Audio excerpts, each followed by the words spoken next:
Did you draw a picture? Yes, sir. Tell me, AJ, what is this right here? Who is this, or what is this? My mama. And what is she doing? Killing my sister. How is she doing that, AJ? Putting her hand over her face. What is this right here? My mother.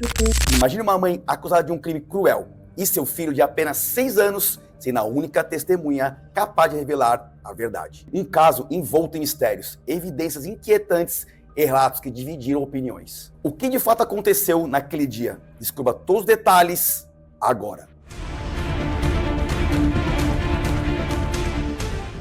Bem-vindos, intrépidos amigos. Meu nome é Danilo Távora, sou delegado de polícia e você está na série Investigação Especial.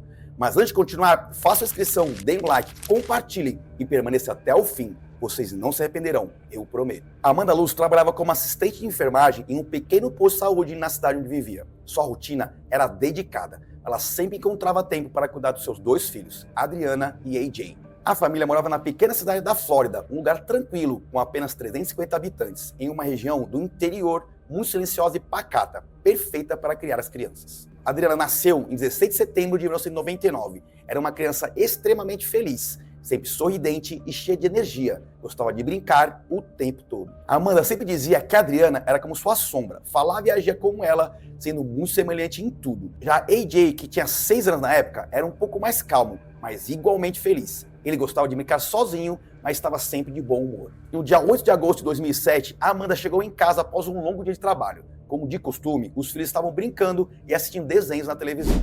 Ela havia planejado sair com as crianças para comprar material escolar, mas o dia estava muito quente e abafado. As crianças pediram para entrar na piscina, mas Amanda disse que não era o momento, pois iriam sair em breve. Em vez disso, permitiu que brincassem no jardim enquanto ela arrumava as coisas. Alguns minutos depois, AJ correu até ela, dizendo que a Adriana estava na piscina. Amanda imaginou que a filha estava apenas perto da água, não dentro dela, e pediu que AJ a orientasse a se afastar. Porém, algo a preocupou. Ao olhar pela porta, ela viu AJ próximo à piscina, com uma mão dentro da água, como se estivesse tentando puxar alguém. Amanda saiu correndo, mas para seu desespero, encontrou Adriana dentro da piscina, com o rosto virado para baixo. Ela retirou a filha imediatamente da água, mas Adriana estava com a pele roxa e não respirava. Em pânico, a Amanda pegou o telefone e ligou para a ambulância, enquanto tentava reanimar sua filha. Na gravação da ligação, sua voz estava cheia de angústia, dizendo: "Meu filho diz que ela não está respirando. O que eu faço? Por favor, venham rápido para minha casa." O primeiro a receber o chamado foi o chefe do departamento de bombeiros, que chegou à casa de Amanda em poucos minutos. Ao entrar, a cena era desoladora. Amanda estava debruçada no chão, ao lado do corpo da filha, cuja pele ainda estava quente, mas totalmente encharcada.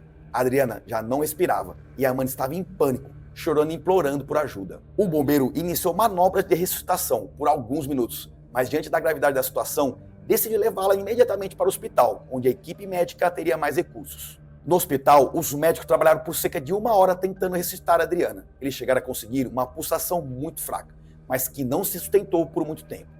Apesar de todos os esforços, após 1 hora de tentativas, a Adriana infelizmente foi declarada morta.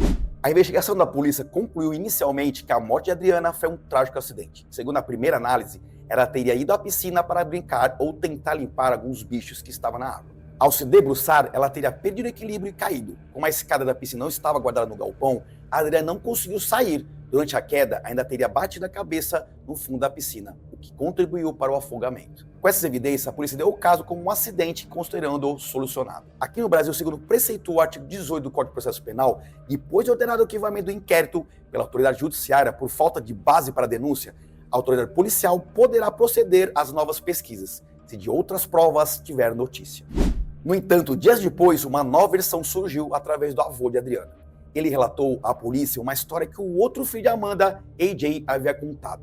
Sendo a única testemunha presente no momento do incidente, o depoimento do menino levantou novas suspeitas. A polícia então levou AJ à delegacia para entender melhor o que havia acontecido.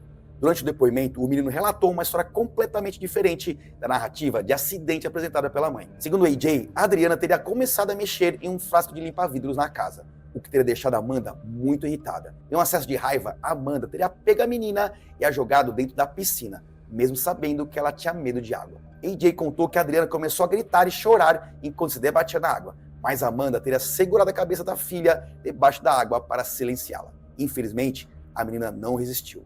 A polícia interrogou AJ diversas vezes para confirmar os detalhes da sua versão.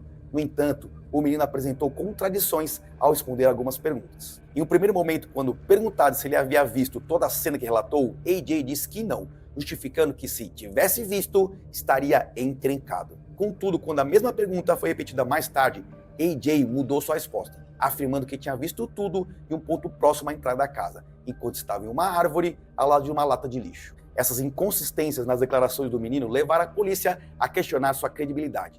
Enquanto isso, a Amanda manteve a mesma versão desde o início, que a Adriana tinha caído na piscina por acidente e se afogado. Diante dessas discrepâncias, a polícia ficou dividida entre acreditar na história de acidente contada por Amanda ou na nova história contada por AJ. Sem saber, por enquanto, em quem acreditar, a polícia decidiu investigar mais a fundo como era a vida de Amanda e seus filhos antes da morte de Adriana. Foi então que descobriram fatos que chamaram muita atenção. Quando Adriana tinha apenas 6 meses de vida, Amanda recebeu um chamado da Guarda Nacional e teve que deixar os filhos aos cuidados de outros familiares. Isso já apontava para um começo de vida difícil e instável das crianças. Além disso, a investigação mostrou que a relação entre Amanda e Adriana era complicada. Adriana, segundo relatos, não gostava de fazer suas tarefas escolares, era desobediente e altamente agitada, o que frequentemente gerava conflitos. Em contraste, AJ era descrito como uma criança mais tranquila e fácil de lidar. Quando a polícia começou a investigar a casa de Amanda, ficaram chocados com o que encontraram. O quarto das crianças tinha um cheiro forte de urina, tão insuportável que eles não conseguiram permanecer no local por muito tempo. Além do cheiro, as camas não tinham lençóis, o quarto estava completamente bagunçado e, para surpresa dos policiais, não havia nenhum brinquedo na casa. Para uma mãe com 2 filhos, a ausência total de brinquedos era, no mínimo, incomum. Quando questionada sobre isso, a Amanda justificou que os brinquedos haviam sido retirados como forma de punição.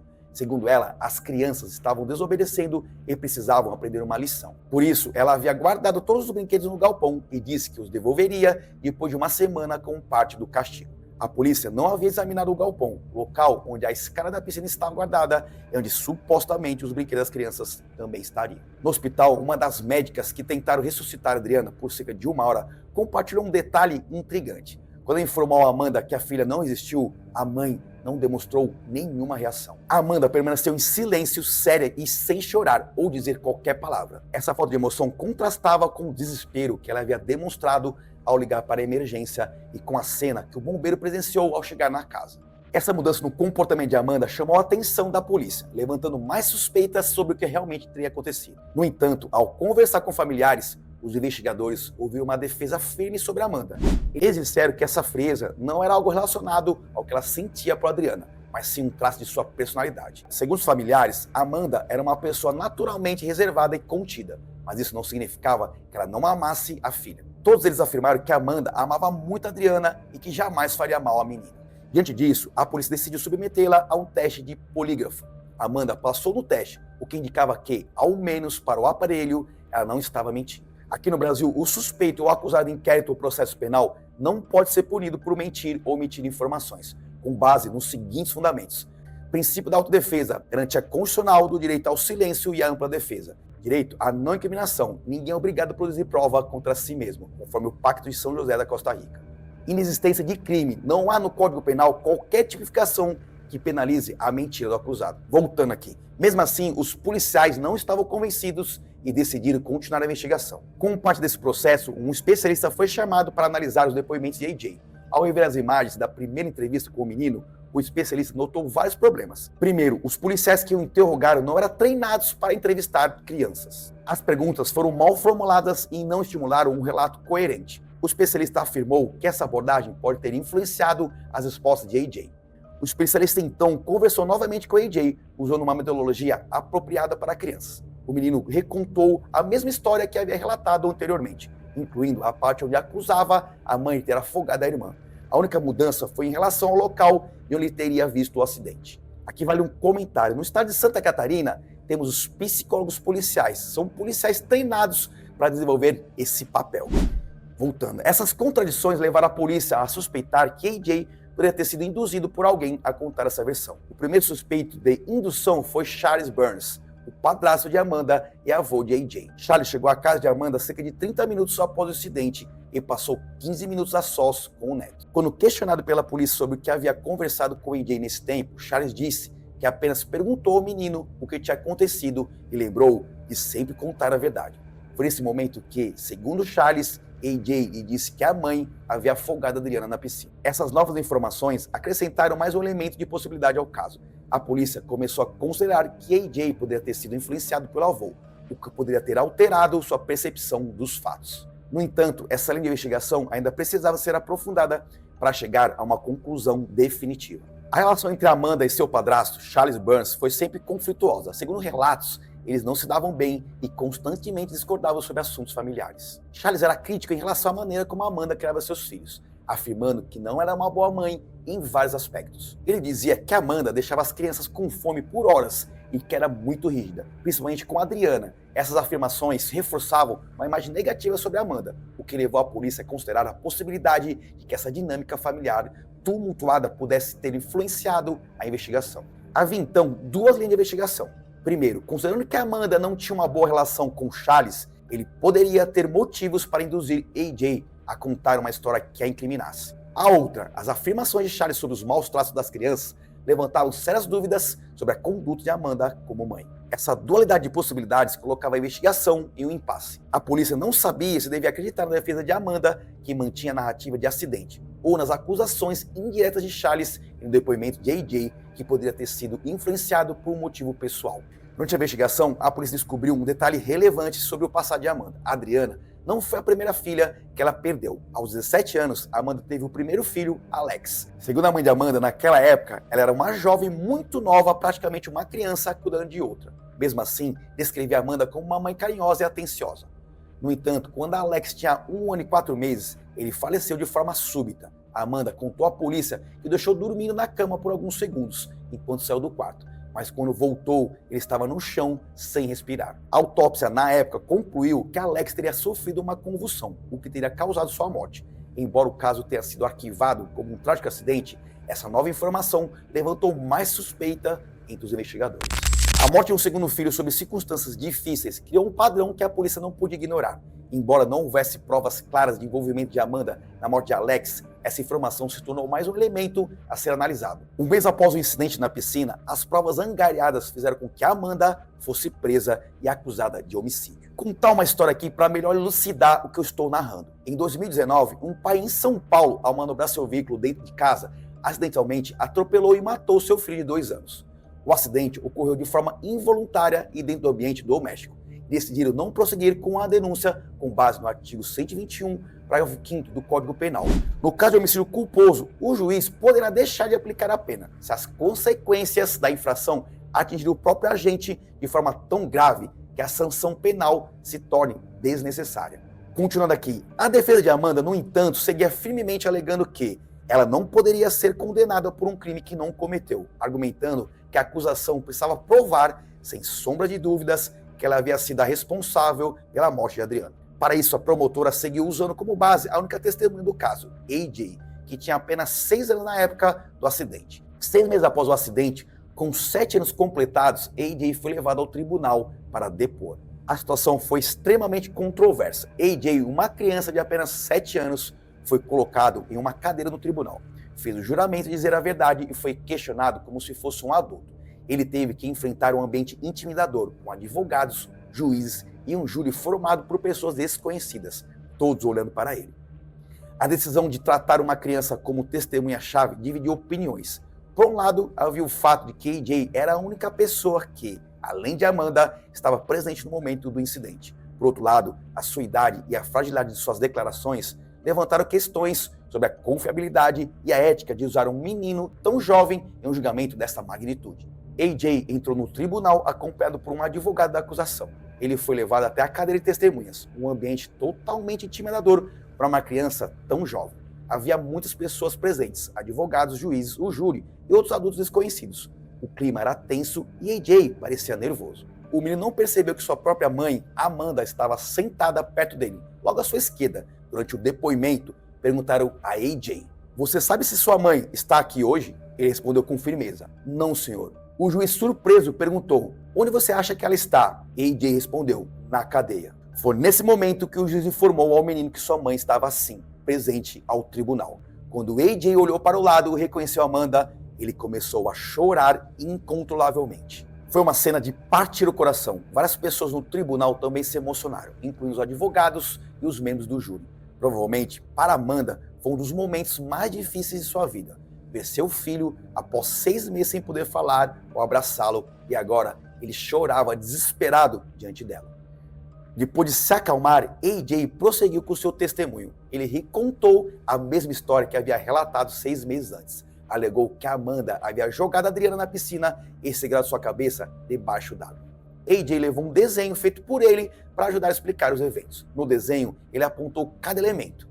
Aqui é minha mãe, aqui é minha irmã e aqui é a piscina. Ele foi mostrando e contando o que teria acontecido. Então, o juiz fez uma pergunta crucial. Você sabe a diferença entre a verdade e uma mentira? AJ respondeu que não sabia. Isso abriu uma série de dúvidas sobre a credibilidade do testemunho do menino.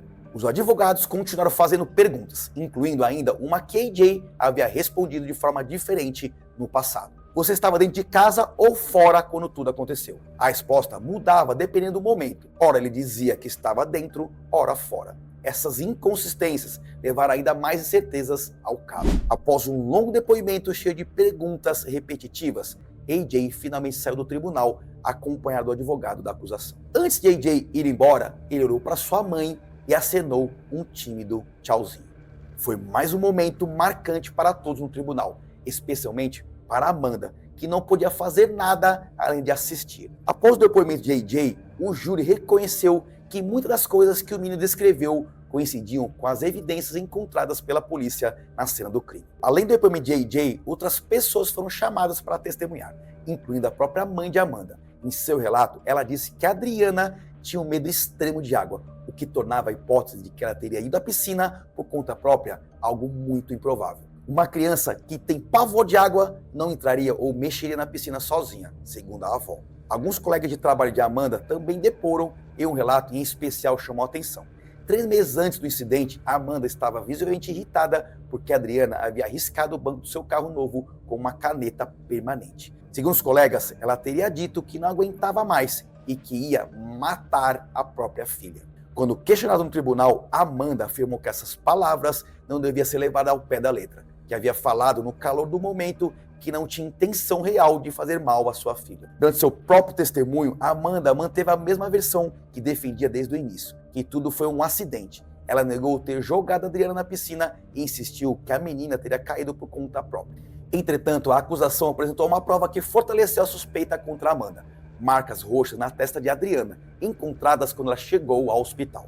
As marcas eram compatíveis com o relato inicial de AJ, que demonstrou como a mãe teria afundado a cabeça da irmã na água, usando as próprias mãos. As marcas, segundo peritos, indicavam que foram feitas por dedos adultos, sugerindo que alguém empurrara a Adriana com força contra o fundo da piscina. Essa evidência, junto com os testemunhos dos colegas de trabalho sobre a ira de Amanda, as condições precárias da casa, a falta de brinquedos e as contradições no comportamento da mãe, formaram um quadro complicado contra ela. 4 dias após o fim dos testemunhos, o júri deliberou durante 2 horas, incluindo o período de almoço. Ao final, o veredito foi proferido.